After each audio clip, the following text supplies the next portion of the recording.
compliqué que les amis sont en train de le penser. Merci beaucoup, vous avez épuisé votre temps de prise de parole, Bernard Zagabé. Nous allons accorder la parole à Maître Néné Bintou qui est là dans ces studios. C'est une première depuis que nous sommes ici, depuis qu'elle a été élue présidente du bureau de coordination de la société civile. Bonjour madame et bienvenue à ces studios. Oui, bonjour madame la directrice. Je vous félicite pour cet espace. Je salue également mes compatriotes dans les studios. Ça fait longtemps que je n'ai pas vu Bernard. Théodore, on s'appelle de temps en temps, et mon collègue de la société civile, Oswald. Donc le débat, vraiment, c'est un débat d'actualité, et nous avons eu à nous prononcer là-dessus depuis le mois de juin. Donc nous avons tenu notre premier point de presse le 13 juin 2024 sur la situation globale de la province, mais nous avons aussi parler des faits politiques du moment. Et en cette période-là, il y avait un député de l'IDPS, l'honorable Saloumou, qui avait commencé, donc c'était comme des ballons d'essai. Il a commencé d'abord à parler de la province de Lila. Et nous, à l'époque, nous avons senti déjà les dangers, parce que quand on parle d'une province, on ne peut pas ériger une 27e province sans toucher à la Constitution, parce que notre Constitution parle de 26 provinces. Alors, et nous avions commencé à alerter en ce moment-là pour dire que la société civile n'était pas d'accord avec ces débats-là. Pourquoi? Parce que ce n'était pas le moment et ce n'était pas aussi l'opportunité.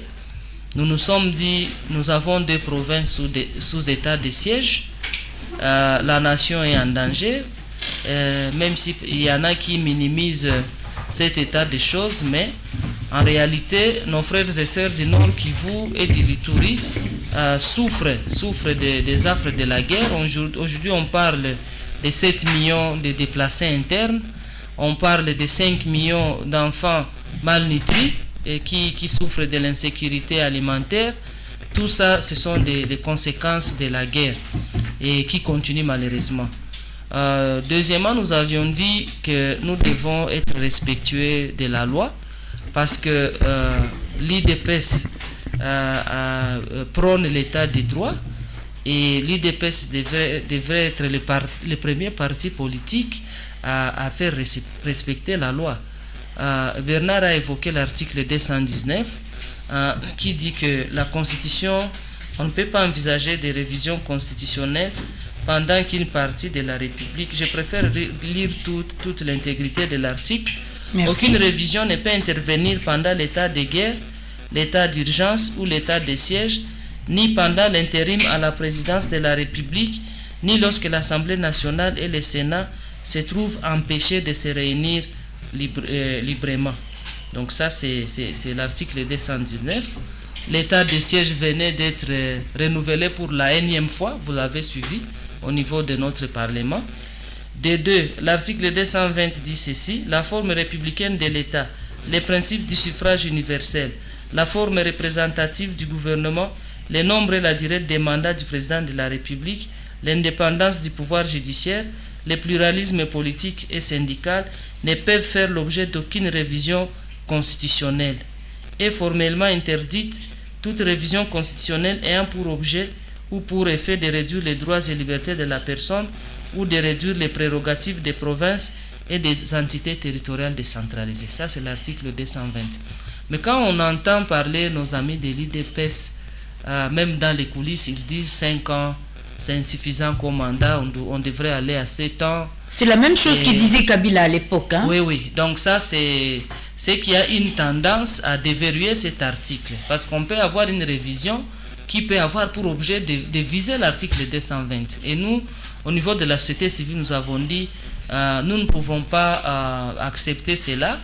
D'ailleurs, depuis juin 2024, nous avons dit, nous allons encore lancer la campagne « Ne touchez pas à ma constitution », comme nous l'avons fait en son temps.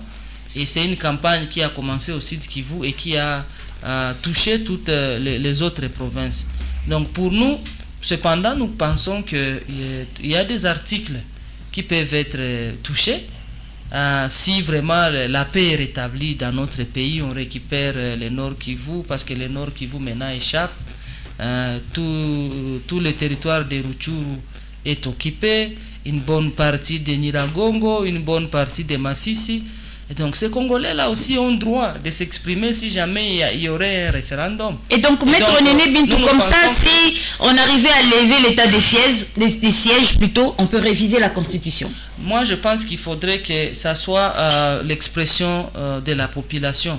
Parce qu'à notre niveau, nous avons estimé que il y a souvent quand on parle de révision constitutionnelle, on a tendance à viser les articles qui protègent les politiciens. Okay. Nous avons vu les révisions qui sont intervenues en 2011, la révision constitutionnelle de 2011. On a restreint les pouvoirs judiciaires des parquets. Donc avant, on disait que le pouvoir judiciaire appartenait aux cours des tribunaux.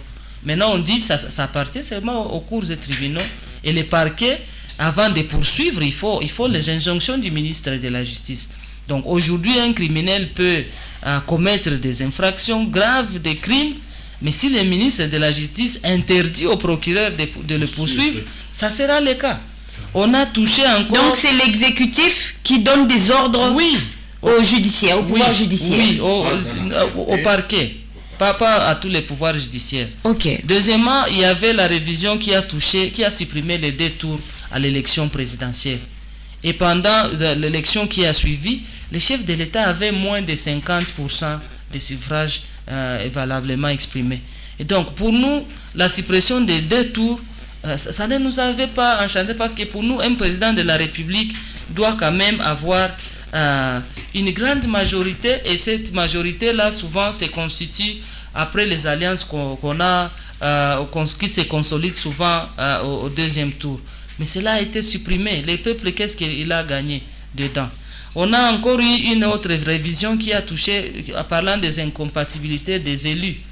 Avant, lorsque on vous nomme ministre, vous avez été élu sénateur, vous avez été élu député national, vous ne pourriez plus retourner à l'Assemblée nationale ou au Sénat. Mais ils se sont protégés, ils ont dit non, lorsque aura cessé les incompatibilités, nous pouvons toujours revenir. Quelqu'un peut faire 2 ans au gouvernement, après il retourne, il chasse les suppléants, il reprend encore son siège. Maintenant, où est le peuple dans tout ça? Et puis, maintenant, aujourd'hui, quand on parle de mandat, que non, le président n'a pas pu travailler pendant les 5 ans, j'ai entendu Kabouya dire que les 2 premières années, il y a des remises, reprises et tout. Mais ailleurs, on évalue même le gouvernement sur 100 jours. Hein? On n'attend pas même une année. Donc, partout au monde, les 100 premiers jours, c'est là où on fait l'évaluation pour voir quelles sont les actions d'impact que celui qui venait de prendre possession du pouvoir a déjà amené en faveur de la population. Et là, on a vu parmi le premier mandat du président de la République, le programme de 100 jours, c'était un programme qui avait suscité de l'espoir. Il y a des militaires qui étaient concernés par ce programme. Il y avait les écoles qui avaient été construites à certains endroits. Il y avait également les sauts de moutons qu'on voit aujourd'hui à Kinshasa. Ce ne sont pas des choses qui ont été faites 2 ans ou 3 ans après. Donc le problème pour nous, c'est la volonté politique. Lorsqu'on a la volonté de travailler pour le peuple, on peut le faire même dans une semaine, pourquoi pas. Donc pour nous, nous avons quand même estimé qu'il y a des articles qui posent problème et qui n'attirent même pas l'attention des politiciens. On discutait encore par rapport à l'article 217. Là, on dit que l'État peut céder une souveraineté à l'Union africaine. Mais on n'en parle pas à l'UDPS. Aujourd'hui, nous avons des problèmes dans d'autres lois, à part la Constitution, qui respectent le code minier. Il y a des dispositions du code minier qui bradent nos richesses nationales. Quand on doit vraiment durcir des conditions pour la création d'une société minière. Pourquoi on n'en parle pas? Nous avons un problème avec les fonciers. Maître Néné Bintou, tous les problèmes qu'on a devant les cours des tribunaux, au moins 70% sont les conflits fonciers. Maître Néné Bintou, pourquoi on ne parle pas de la réforme foncière, de la réforme agricole, où on a des gens qui ont des amphithéoses pendant 30 ans sur des grands espaces, alors que la population a faim, la population ne sait pas accéder à ces Maître Néné Bintou, pour les propriétaires dites-nous, terriens. est-ce que pour réviser cet article 217 qui dit exactement ceci, la République démocratique du Congo peut conclure des traités ou des accords d'association ou des communautés comportant un abandon partiel des souverainetés en vue de promouvoir l'unité africaine? Oui, mais ça est-ce que pour réviser cette constitution, on a besoin de faire le tour de la République pour expliquer à la population l'importance de réviser la constitution? Non, avec les politiciens, on peut s'attendre à tout. On connaît dans les circonstances dans lesquelles la révision de 2011 a eu lieu. On n'avait pas consulté la population. On s'est réveillé un matin et puis la discussion a eu lieu au niveau de l'Assemblée et on a révisé. Et vous savez, les manifestations qui avaient précédé cela. Alors, heureusement qu'on n'avait pas touché aux articles verrouillés. Mais aujourd'hui, la crainte, c'est qu'on veut toucher les articles verrouillés. Et on laisse l'essentiel. Donc, pour nous, nous estimons que le président de la République, comme il a dit, sa politique, c'est le peuple d'abord, c'est l'état de droit. Défendons d'abord la patrie en danger. Rétablissons la paix.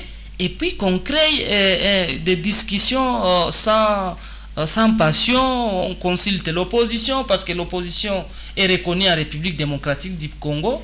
On ne peut pas donner l'impression que tout ce que l'opposition propose, on doit jeter ça d'un revers de la main. On doit consulter l'opposition, on doit consulter la société civile pour qu'on se mette d'accord sur les articles à problème.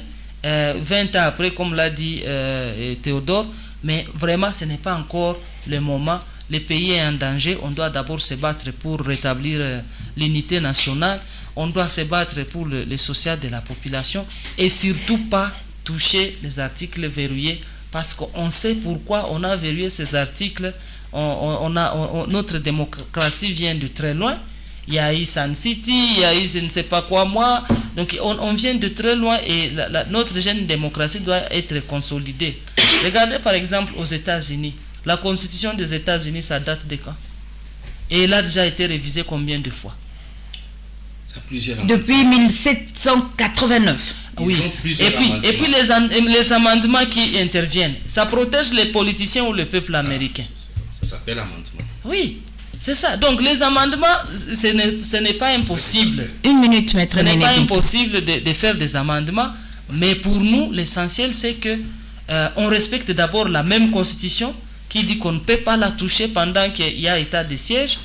Deux, on pose un débat citoyen sur les articles à problème, et cela, ça ne doit pas être un débat unique à l'IDPS. On doit consulter toutes les couches sociales après avoir rétabli la paix dans la partie Est et ne pas toucher les articles qui sont verrouillés. Merci beaucoup, maître Néné Bintou. Nous allons prendre maître